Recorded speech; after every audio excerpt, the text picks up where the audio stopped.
Halo para guru hebat, guru PAUD, TK, RA, dan kelompok bermain dimanapun Anda berada.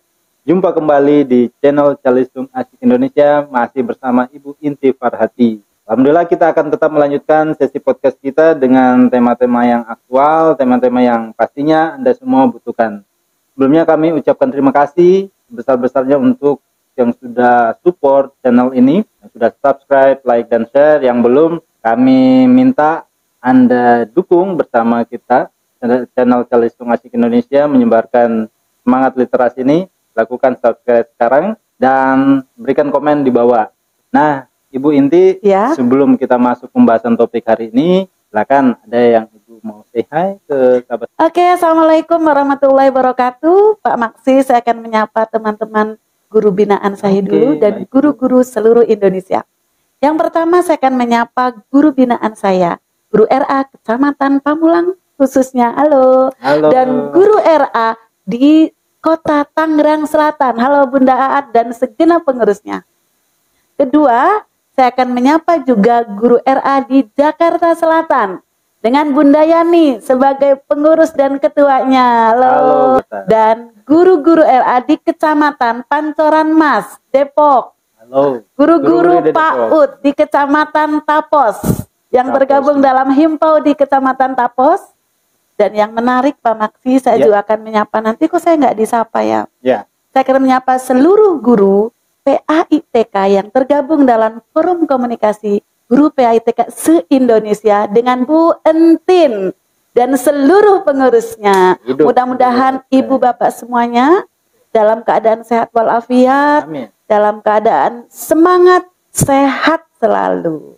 Luar biasa Ibu Inti ya, semoga semangat kita di sini, semangat teman-teman di sana ini kita satu frekuensi, kita satu semangat dalam menggaungkan literasi ya. Betul. Melanjutkan pembahasan tentang literasi untuk pendidikan anak usia dini, apakah hari ini Ibu akan menyampaikan media yang lain lagi? Ya Pak Maksi, teman-teman semuanya, saya akan berbagi tentang pembelajaran yang berbasis pada buku cerita seperti yang diamanatkan oleh kurikulum prototipe tingkat pendidikan anak usia dini. Oke, kita catat ya, pembelajaran yang berbasis pada buku cerita. Betul. Jadi gini, pembelajaran berbasis buku adalah sebuah pembelajaran yang menjadikan buku cerita sebagai sumber, buku cerita sebagai inspirasi, buku cerita sebagai dasar dalam kegiatan pembelajaran anak baik di kelas, di sekolah maupun di rumah.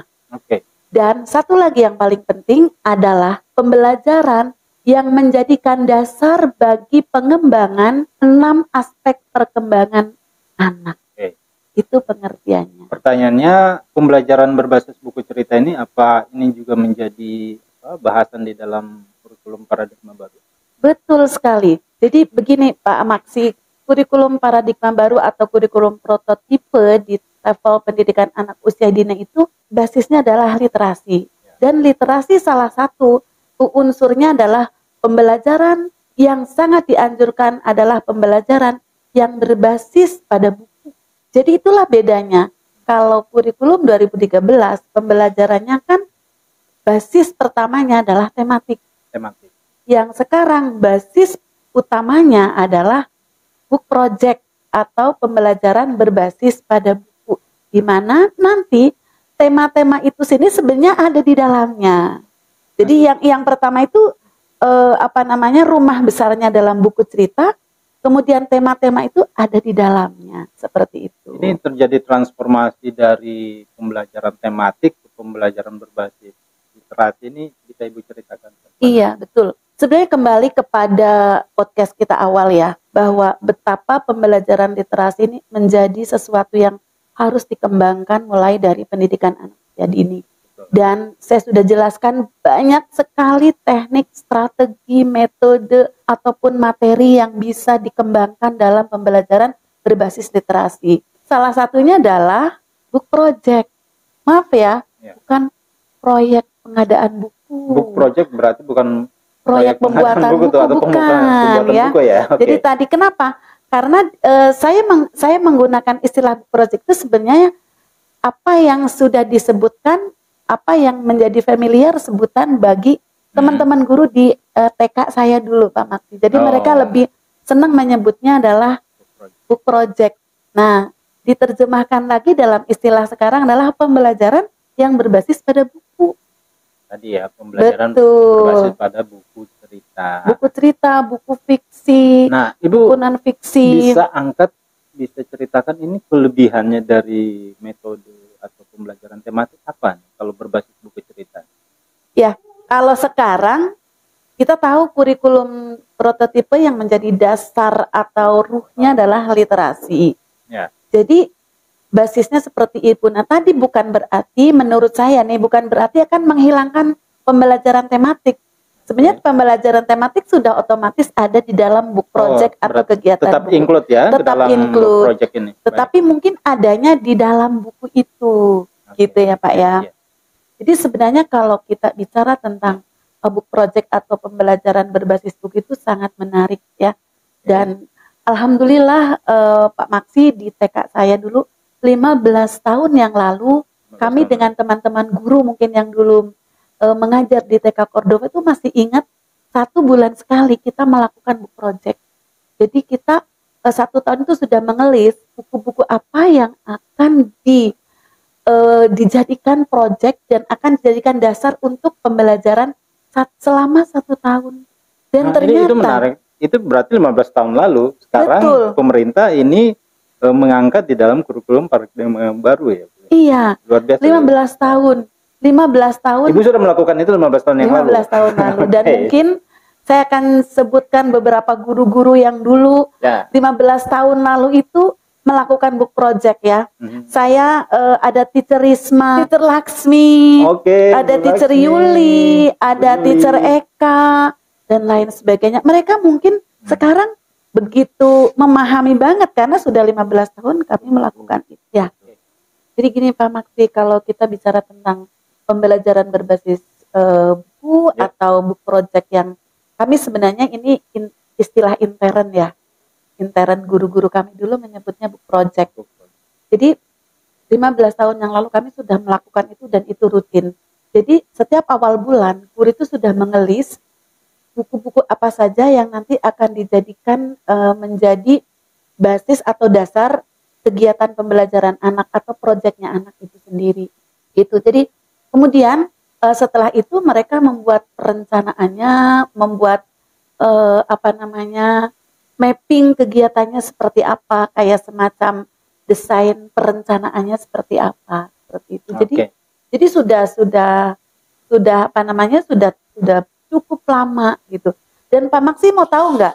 Ya, gimana? Buku apa yang menjadi favorit guru-guru kami dulu? Ya, judulnya. Iya, itu saya akan kasih tahu judulnya. Itu ada satu buku yang dari dulu sampai sekarang tuh masih saya pakai kalau saya berinteraksi dengan anak-anak. Bukunya memang ini buku dari luar ya, namanya judulnya itu adalah The Very Hungry Caterpillar. Very Hungry Caterpillar. Iya, buku itu dibuat tahun 1969. Saya pun belum lahir. Dan ternyata buku itu tidak hanya digemari oleh saya dan teman-teman, ternyata menurut satu sumber buku itu laku setiap 30 detik sampai sekarang. Nah, ini semakin menarik Bapak Ibu ya. Jadi kita juga pengen tahu penerapan pembelajaran berbasis buku cerita di kelas ini seperti apa penerapannya.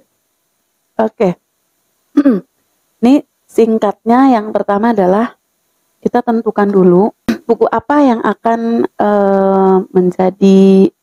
akan kita pakai untuk pembelajaran. Judulnya apa, bukunya apa, tentunya Pak Maksi dalam menentukan buku itu disesuaikan juga dengan karakteristik sekolah kita. Misalnya, sekolah kita tuh ada di daerah pegunungan, kira-kira buku yang sesuai, yang tepat apa gitu, itu yang pertama. Yang kedua, buku itu juga harus sesuai dengan usia perkembangan anak. Ya, buku yang sesuai dengan usia perkembangan anak itu kan tentunya akan menarik. Jangan sampai kita mengajarkan misalnya di level PAUD, buku-bukunya tuh buku-buku SD atau buku-buku SMP, itu juga kurang pas gitu ya. Itu yang kedua. Yang ketiga juga, buku itu kita mampu memang dari sisi ceritanya itu ya tidak bertentangan dengan norma-norma pembelajaran yang ada di PAUD. Seperti itu yang pertama. Jadi cara pemilihan bukunya. Nah, keempat ada satu lagi, kalau bisa buku itu memang bentuknya, wujudnya tuh ya menarik. Menarik dalam arti tidak standar buku, sehingga apa? Ini supaya ada satu keinginan anak untuk mau melihat, mau membuka, mau dibacakan. Kalau bukunya sudah hitam putih, bukunya itu ya bagaimana buku itu mau menjadikan anak tertarik gitu. Seperti pembahasan sebelumnya, buku bacaan itu harus yang menarik minat anak ya. Ya, itu. Nah, teman-teman, menarik ya, dan saya pikir ini akan sangat memberikan inspirasi bagi para guru hebat kita di sana, dimanapun berada Ibu ya, tentang pembelajaran berbasis buku cerita ini. Dan ini akan para guru akan lakukan dalam rangkaian kurikulum paradigma baru ini tentunya Ibu ya. Ya. Baik Bu Inti, ini mengapa pembelajaran berbasis buku cerita ini menjadi begitu penting? Oke, ya terima kasih. Yang pertama bahwa seperti yang disampaikan di awal ya, ini kan kita ingin mengembangkan kompetensi atau kemampuan literasi. Itu yang pertama. Ya. Kenapa menjadi penting? Karena ternyata di dalam kegiatan pembelajaran berbasis buku atau sering disebut dengan book project itu, satu, dapat mengembangkan 6 aspek perkembangan anak, baik nilai agama moral, kognitif, bahasa, sosial emosional, seni, maupun fisik motorik. Yang kedua, kenapa menjadi penting? Karena ternyata buku ini menjadi sumber dan menjadi inspirasi bagi setiap guru ketika mau menerapkan pembelajaran yang berbasis project. Jadi si buku ini adalah menjadi contoh the real project bagi anak-anak. Karena apa? Karena dari buku itu nanti anak akan bisa melakukan ini, anak akan bisa membuat ini, anak akan bisa mencipta ini.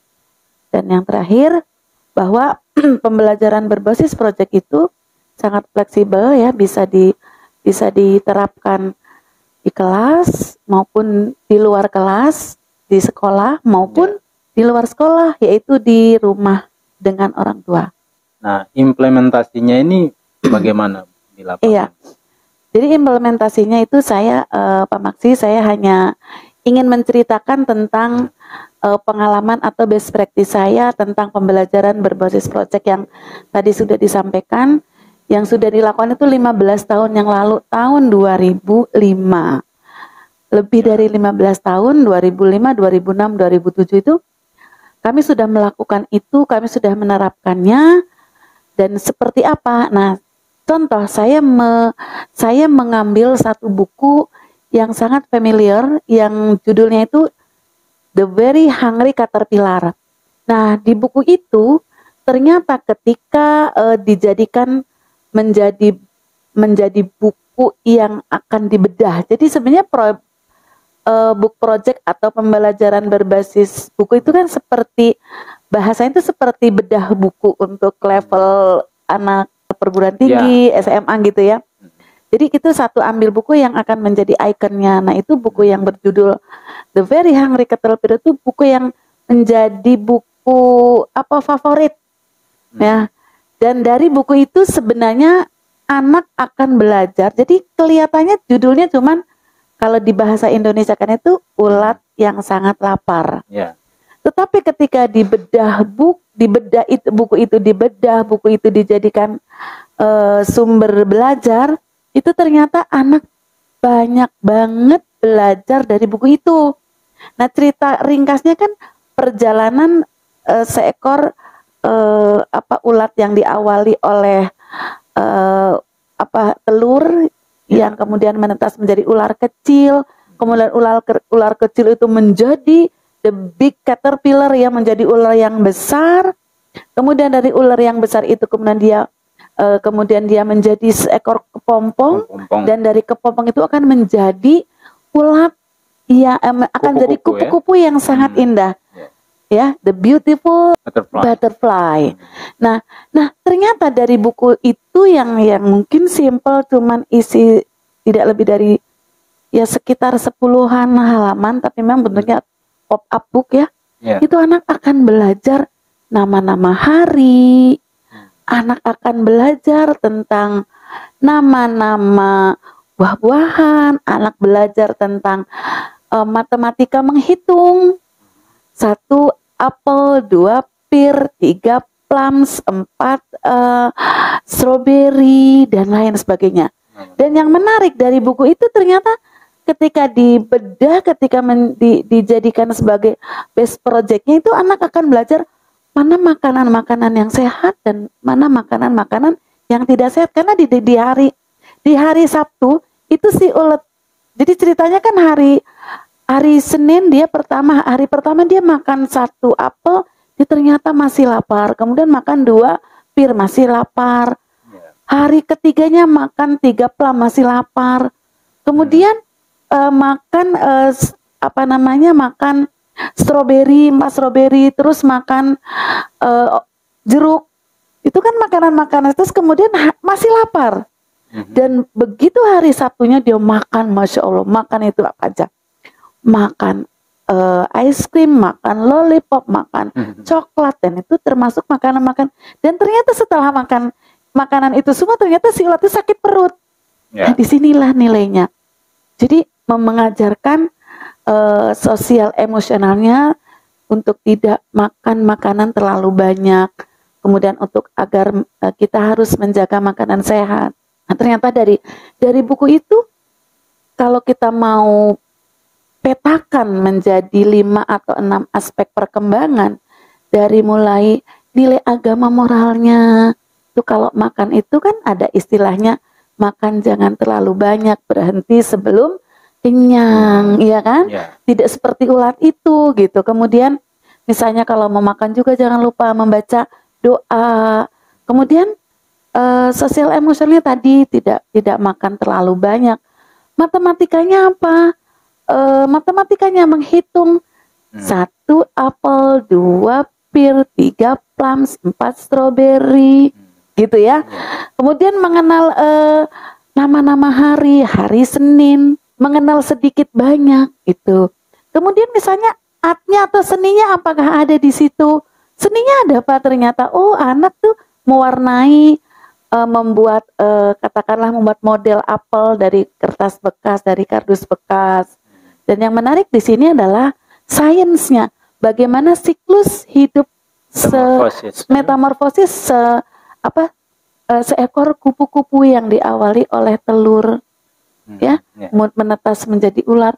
Dan itu bisa dibahas tidak hanya 1 bulan, bisa 2 bulan, bisa 3 bulan. Itu salah satu contoh implementasi dari book project.